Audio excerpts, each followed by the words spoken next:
présente indice de modèle pattern clou. Alors en fait, c'est un jeu où vous allez devoir prendre 4 couleurs et vous allez utiliser les indices qui sont ici pour créer un motif coloré. Alors vous avez vert, rouge, bleu et jaune. Alors vous allez suivre les indices. Donc le rapport entre le vert et le rouge est de 5, 4. Donc ça veut tout simplement dire que vous avez 5 rouges, 5 verts pour 4 rouges. Donc vous avez 5 verts pour 4 rouges. Le rapport entre le vert et le bleu est de 10 pour 1. Ça veut dire que vous avez 10 verts pour 1 bleu.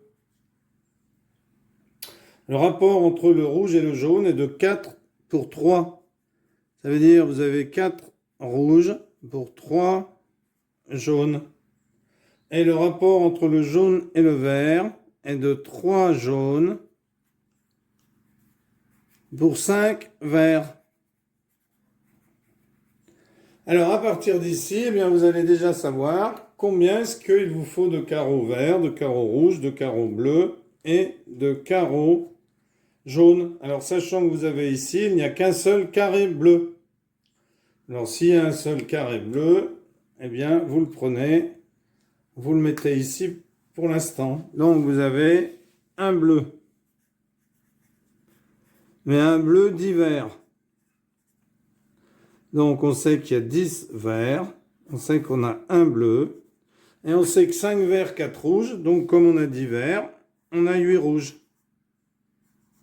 On a 25 cases, 10 et 1, 11 et 8, 19, donc on a 6 jaunes. Alors 4 rouges, 3 jaunes, comme on a 8 rouges, on a bien 6 jaunes. 6 jaunes, 10 verts, voilà. Donc ici on a déjà trouvé combien est-ce qu'on avait de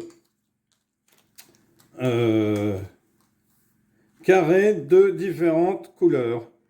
Alors, il reste maintenant à savoir comment les agencer. Eh bien, on les agence en suivant les indices.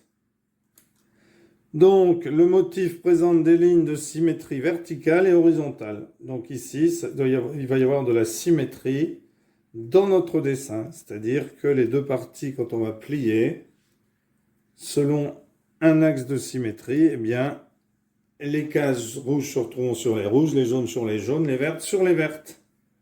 Alors, on n'a qu'une case bleue, ben on peut se dire qu'elle va au milieu. La colonne de droite ne comporte aucun carré jaune, donc ici, je n'aurai pas de carré jaune. Et ici, pas de carré rouge. Pas de jaune, pas de rouge. Bon. Eh bien, on regarde ensuite ce qu'on nous dit.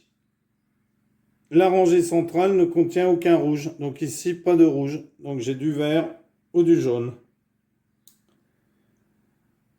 Alors, la colonne de gauche ne comporte aucun carré rouge. La rangée du bas, 2 carrés rouges. Et la rangée centrale, aucun carré rouge. Et il faut que le tout soit symétrique. Eh bien, on va se dire qu'ici, on va mettre nos verts, puisqu'il faut que ce soit symétrique. Donc s'il y a du jaune, il ne peut pas y avoir de rouge, mais ça ne peut pas être symétrique par rapport à l'autre colonne.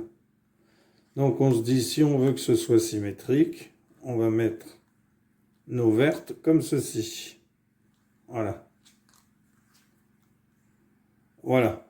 Comme on nous a dit qu'il n'y avait aucun carré jaune dans la colonne de droite et aucun carré rouge dans la colonne, eh bien, on s'imagine que c'est que du vert. Ensuite, il nous reste jaune et rouge, tout en sachant qu'il faut que ce soit symétrique. Alors ici, on sait qu'il nous faut 2 rouges. Si on veut que ce soit symétrique, il faut les mettre comme ceci. Mais si on veut que ce soit symétrique, il faut aussi les mettre comme ceci. Que ce soit symétrique horizontale et verticale. Ensuite, eh bien, on va mettre pas de rouge dans la rangée centrale. Donc, la rangée centrale, c'est elle.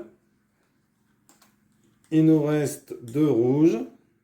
Donc, que 2 ici. Alors, eh ben non, on va mettre un rouge ici et le symétrique ici. Un rouge ici et le symétrique ici. Et on va mettre un jaune ici. Un jaune ici. Jaune ici. Jaune. Jaune. Et jaune. Donc, le motif présente bien des symétries horizontales, symétries verticales. La colonne de gauche ne comporte aucun carré rouge. Il n'y a qu'un seul carré bleu. La colonne de droite, aucun carré jaune. La rangée centrale, aucun carré rouge. La rangée du bas contient 2 carrés rouges. Voilà. Donc, si elle contient 2 carrés rouges, celle du haut aussi. Voilà comment on résout ce type de problème. Indice de modèle. Merci pour avoir suivi cette vidéo. À bientôt pour une nouvelle vidéo. Au revoir.